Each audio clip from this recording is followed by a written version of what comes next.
Em nome do Pai, do Filho e do Espírito Santo. Amém. Terceiro dia dos exercícios da primeira semana, que é a graça desse autoconhecimento, de se conhecer melhor, conhecer o nosso fundo mal. Então, dando um passo mais adiante daquilo que a gente já conversou, vamos falar sobre a soberba ou a autoidolatria. Aquele afã, aquele desejo de querer ser conhecido, de querer ser melhor do que todo mundo, é mais esperto do que todos, enfim, é autoidolatria, o orgulho, melhor dizendo. A soberba. O soberbo, ou o autoidólatra, ele diz o seguinte: eu sou isso, eu sou aquilo, eu posso tudo, eu sei de tudo. Ele sempre se coloca em primeiro lugar. Ele esquece de Deus, ele se esquece do próximo, ele é o centro de tudo. Então, se entende? Ele deixa de reconhecer a Deus como fonte de todo o bem. O soberbo, o autoidólatra, tem essa característica. Ele se esquece de Deus. Ele se esquece que Deus é a fonte de todo o bem. Deus é a razão da sua existência. Mas o soberbo ignora exatamente isso aqui. O soberbo, ele não quer ser o riacho, ele quer ser a fonte. O soberbo, ele não quer ser o raio do sol, ele quer ser o sol. Então, o autoidólatra, ele traz essa característica. Ele não quer ser o riacho, quer ser a fonte. Ele seja o principal de tudo. Ele tem que ser consultado em tudo. Ele não estou satisfeito de ser o raio do sol. Eu quero ser o próprio sol. Eu me basto. O autoidólatra pensa exatamente assim. Ele se esquece de Deus. Esquece que todo o bem vem de Deus, nosso Criador. De novo, aquilo que inúmeras vezes já falei nas catequeses, inúmeras vezes já falei na Santa Missa, nas homilias. O orgulhoso, ele imita de ponta a ponta a atitude do diabo. O diabo que quer ser feliz, o diabo, ele se basta, ele não precisa de Deus, eu não vou servir a Deus, eu não preciso dos mandamentos de Deus, de uma certa maneira, sou mais esperto do que o próprio Deus, porque eu me basto a tal ponto que eu não preciso do Criador. O soberbo ou o autoidólatra traz essa característica. Eu não preciso sequer dos mandamentos de Deus. Aliás, o soberbo pensa e encontra com esse soberbo em todos lugares, né? Em todos os lugares. Ele pensa o seguinte, que também já falei, né, sendo repetitivo: esses mandamentos precisam ser modificados. Se tem até a ousadia de falar que os mandamentos de Deus, o mandamento da igreja está ultrapassado. Por que ele pensa desta forma? Porque eu me basto. Eu sei o que é melhor para mim. Deus não sabe. Está vendo? Deus sabe ou sabia o que era melhor para os meus antepassados. Para mim, esses mandamentos não servem. Então, por isso, não seguirei esses mandamentos do Senhor. Ele não é inteligente, eu sou.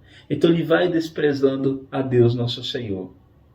O soberbo, ele ignora a importância de ir na missa dominical quando ele diz: eu rezo em casa. Percebe que ele criou uma nova regra para ele? Ele criou um novo mandamento, uma nova norma de vida? É exatamente isso. Não preciso ir na igreja, eu rezo em casa.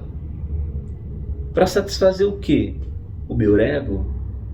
Porque a ordem de Deus não serve. A ordem da igreja não serve. As minhas ideias servem. Outro ponto que o soberbo ou auto-idólatra pensa: não vou me confessar com o sacerdote, eu me confesso diretamente com Deus. Ele se acha tão especial que o próprio Deus tem que falar com ele. Ele não tem que pedir ajuda a ninguém, ele vai diretamente a Deus. Ele tem acesso e Deus tem que abrir as portas para ele, porque afinal de contas, o soberbo, ou ele se acha tão inteligente quanto o próprio Deus, ou ele se acha superior ao próprio Deus.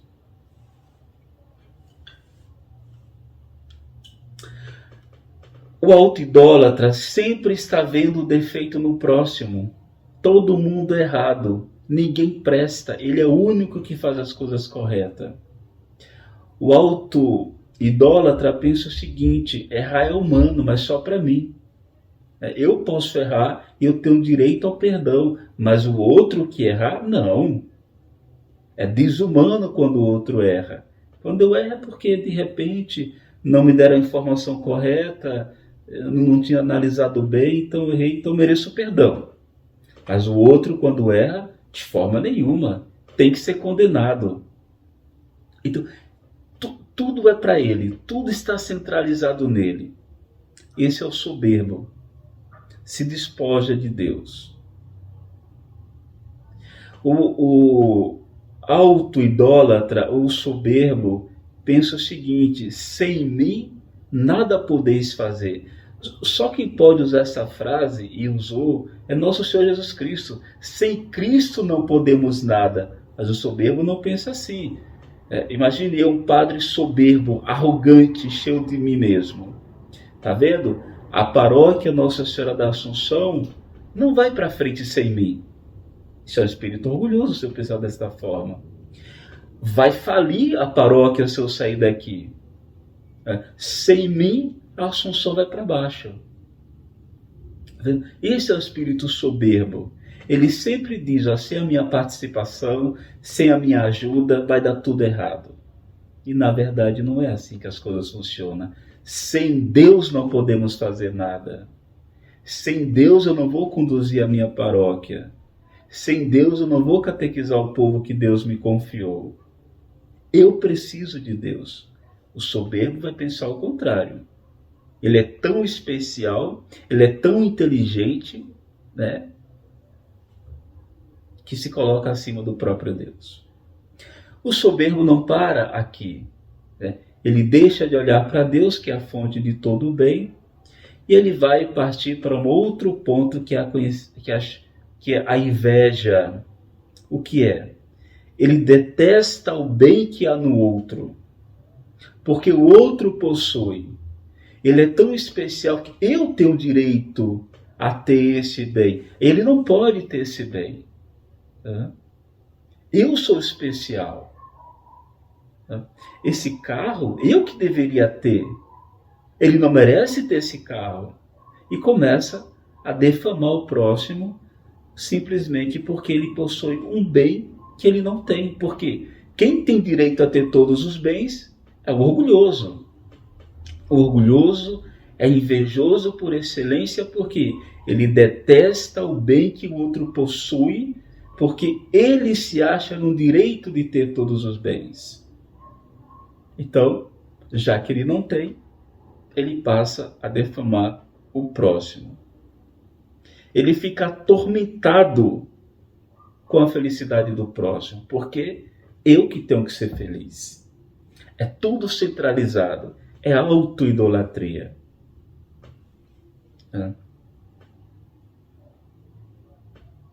Ele pensa que sem mim nada pode fazer, então nada é bonito, nada é bem feito se não fui eu que fiz. O soberbo, por consequência, o invejoso, fica sempre colocando defeito no trabalho dos outros. Sempre põe defeito. Eu faria melhor, eu conheço melhor, eu pesquisaria melhor, isso não está bem feito porque eu não fiz. Então, esse é o espírito do soberbo. Então, veja lá. Se você está na pastoral da liturgia, Então você vai fazer a leitura hoje. O soberbo que está lá dentro da paróquia, ele vai pensar o seguinte: eu leria melhor, a minha impostação de voz seria bem melhor. Então eu que deveria estar ali fazendo aquela leitura. Mas eu não vou. Eu não vou dar esse prazer para as pessoas ouvirem a minha voz. Então veja, esse é o espírito do orgulhoso, do soberbo. Ele automaticamente, ele é um invejoso, e a inveja vai levar à ira. Não sou eu que estou falando isso, é um grande santo que dá essa explicação, mas não vou falar sobre isso para o vídeo não ficar longo. Então, pense bem nessa questão. Nós temos que conhecer o nosso fundo mal. Tem o orgulho porque a gente quer. A gente é orgulhoso porque a gente quer. Então, pedir a Nossa Senhora que arranque do nosso coração imediatamente esse espírito de arrogância, esse espírito de soberba, de achar que é melhor que todo mundo, de pensar que não precisa de Deus nosso Senhor. E quando vou precisar de Deus, Deus tem que se acomodar aos meus desejos. Deus tem que me satisfazer, né? Como se Deus não fosse Deus sem mim, né? Deus não salvaria uma alma se não fosse o meu sacerdócio. Então, pedir a Nossa Senhora que afaste da nossa vida esse espírito soberbo, arrogante, porque isso é o espírito de Satã, o inimigo da nossa salvação. E pedir à Virgem Santa Maria o espírito de humildade, a santa humildade. É isso que nós temos que solicitar à Virgem Maria imediatamente antes do dia da nossa consagração à nossa boa mãe. Espero que esse curto vídeo nos ajude, porque precisamos muito deixar de olhar para o nosso ego e olhar mais para Deus. E se eu olho para Deus, eu olho para o meu próximo, me alegro com o bem que ele tem, e se ele precisa da minha ajuda, eu vou ajudá-lo, porque Deus é o meu Senhor, eu amo a Deus sobre todas as coisas e procuro amar o próximo como a mim mesmo. Esse é o mandamento de Jesus, meu Senhor e Salvador. Que o glorioso São José, patrono da Santa Madre Igreja, rogue a Deus por nós, pela nossa salvação. Salve Maria.